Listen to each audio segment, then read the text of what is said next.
hope you're good. I hope you're great. I hope you're having a lovely day. And it should be a lovely day today for you guys because it is Heritage Day. I hope you guys are outside enjoying the weather. It's nice and warm outside. Don't forget your sunscreens. Don't forget your waters. It is beautiful, but it is also hot. Shout outs to summer. It's my favorite season. But without further ado, let's get into this. Since we're already speaking about water, last week I had a water outage. Yes, I was not the only one. It was South Hills, Naturena, Berea, and Linden. So that's a lot of the COJ municipality not having water. And this was all caused because of a water treatment plant at Bosch. Forgive me if I'm pronouncing that name weirdly. Bosch. But yeah.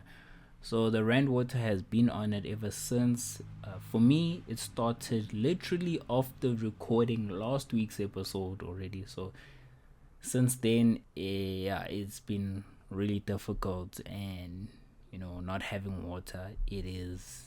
You guys know what it's like to not have water for days on end.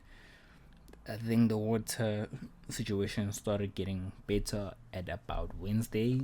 When you can't flush, you can't shower, dishes are piling up. So you have to go buy water, and then use that water, boil that water, bath with that water. Sometimes it's load shedding while there's this whole water situation happening, and now at the same time you don't have water and you don't have electricity. So it's been a mess. But since then, it's been fixed. So about Wednesday-ish, it's been fixed for my side, specifically in Midrand. But I can't speak for the other areas. They haven't said anything about them. But I am hoping that it is fixed because we can't not have water for this long. If you are having water issues, please tell me what they are on my Twitter so I can talk about it. Anyways, let's move into international things. The UNGA. Some of you may not know what the UNGA is. I also didn't know what it was. UNGA is the United Nations General Assembly. UNGA. UNGA. So, first things first, let's start off with what the heck is this UNGA thing. Many of you may know what the UN does, and it's essentially that. So as to promote social issues, cultural issues, educational issues, health issues, economic issues, just a platform to speak on it, for world leaders to speak on it. But the UNGA has been happening for a month now. But what everybody comes to the UNGA for is something called the general debate. Now, the general debate, this general debate happened, it was this week around the 19th, 20th of September. So world leaders, prime ministers, presidents, and the like, they spoke at this UNGA. Each president or world leader of their respective country walked on stage. They had 20 minutes to speak and to highlight a certain issue they may have or that they want to highlight. And this is what happened. So why I'm speaking about this is because our president Cyril Ramaphosa went up there and spoke about this UNGA and spoke at this UNGA. Now what he was talking about was asking for help from these international entities. And at the same time, he sent these were like subliminals. You know how sometimes in songs where you have like a rapper dissing someone, but they're not really dissing someone directly. They're just saying it in a way that it hints to that person without actually saying something to that person. So what Ramaphosa was saying was that each country has their issues, and each country needs to be able to deal with those issues without being pressured into any kind of resolution by any outside forces. So who do we know that was trying to force our hand in something? That's right, it's the ICC that was trying to force us to arrest Putin when the BRICS summit was coming up. He spoke about the usual things such as the COVID-19 pandemic and how it's affected poorer countries like us. Maybe not those same entities or same outside forces should help us, but we do need some kind of debt relief from somewhere, somehow. On top of that, we do need some technical help, as in not technical help, technological help, infrastructures, because our infrastructures, agricultures, our water, our energies, they're not all up to standard. So we do need a lot of technology and investments too. So this is what Ramaphosa was speaking about at his speech. I'm just hoping something does come of it, because I do feel like the president does go around asking people for help and so forth, and nothing comes of it.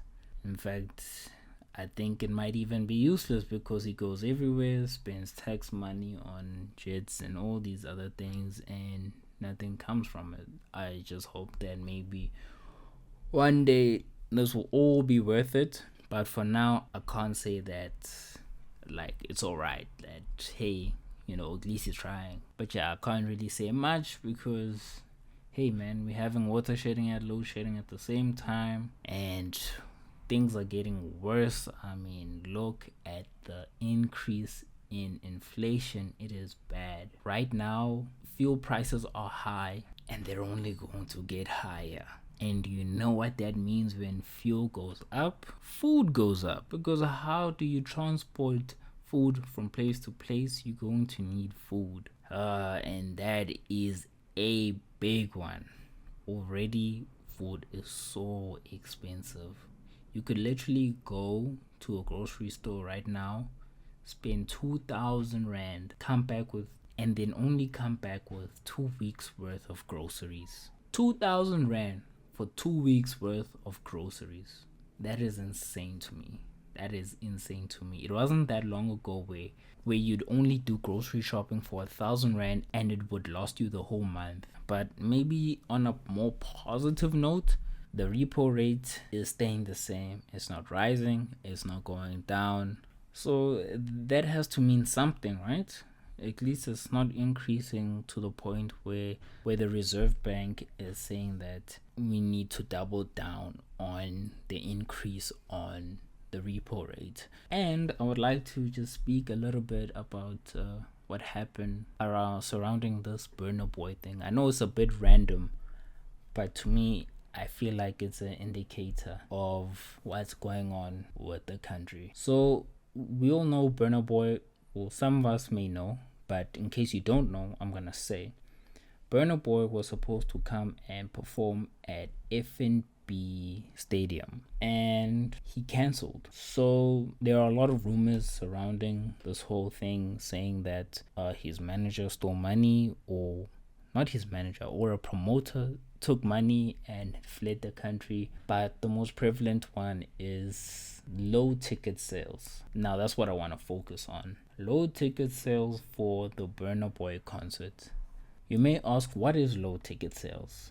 So the FNB Stadium houses 60,000 people, 60, and Burna Boy only sold 17,000 tickets. You don't need to be a mathematician to know that is pretty low. This just tells me that we don't have money to spend on the things that make us enjoy life anymore. It is hard. And I'm just talking about Burna Boy tickets, just like a ticket alone. And those tickets were 700 rand, like just above 700 rand. So people don't have 700 rand to spend on a ticket, to spend on a good time. This is crazy to me. And this is not even like the worst case of just a display of how bad this inflation thing is. Literally, when I look for news, I always see a lot of indicators that just say, yo, the inflation is bad, this and that. But I did see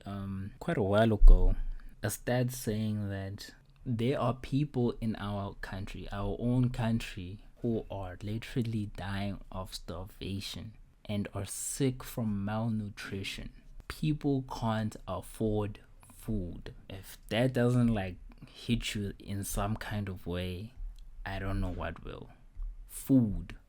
Not the I mean, even the people with money who can afford the Burna Boy tickets, they are saying we can't actually go because it's not worth going, because we have to prioritize. And think about it, only 16,000 people in the whole of Gauteng can afford to go to Burna Boy or are willing to pay or find it worth it to go to Burna Boy. 16,000. Yeah, we are in trouble, man. We are in trouble. I would love to say it's because of the war in Russia and that hey, fuel prices, petroleum pipelines and all those things, the war affects us. But yeah, we need some kind of governmental intervention, and an intervention that makes sense. I'm not just talking about government must just come in and start making food for like the food industry or whatever, but I am saying that whatever the food industry needs, whatever kind of help that they need, government must provide it for them, and these prices must go down. And then to top all of these things off, as if not having money is enough, Sassa has been delaying payments for pensioners. Man, I don't even know what to say. So apparently Sassa has upgraded their system, and this system has taken people off of their automatic payments, specifically pensioners. This has been going on for a really long time. I think it's been 2 weeks. This is going to be the third week where people are not getting their grants, and I'm just talking about 2,000 rand, guys. Like, that's how much you get from a pensioner's grant from Sassa, and that's supposed to last you the month. Remember, I said 2,000 rand for a household of 3 people lasts you 2 weeks. It is bad. But this also brought me to a thought of, guys, if you are working, if you are very fortunate to be working and to be having a job, please, for the love of God, save up for your retirement. The younger you are, the better you are. Please do lots and lots of research on these retirement funds and how they work, because there is a lot of crookery there, but at the end of the day, you need it. You cannot avoid it. You shouldn't avoid it for your own sake, because we are dealing with things like this where Sassa is concerned. If you have a plan to be making money well into retirement, start executing your plan. Just make sure you have money for retirement, because it is bad in retirement land. Our elders are not being taken care of, despite them having paid their dues, paid their taxes, looked after their kids and their grandkids, and worked their tails off. So guys, just make sure you start looking into retirement. Even if you're in school, even if you're about 18 years old and you're just out of school and you want to jump straight into work, I don't know why you'd want to do that, but if you can, do it and start saving up for your retirement. But as soon as you get a job, make sure you check your retirement, you check your pension, all those things, because it's important. It's very, very important, and do your research. Anyways, this is it from me. This has been Lefataleni. Don't forget to vote for me for Mr. South Africa. Voting link is in the description. Ticket links for the final event on the 11th of November in Vodacom World are also in the description. I want to see all of you guys there. I'd love to see every single face that has voted for me. I'd love to see every single face that has supported me. And yeah, just have a good time. So I am out. Have a great week. This has been Lefataleni signing out.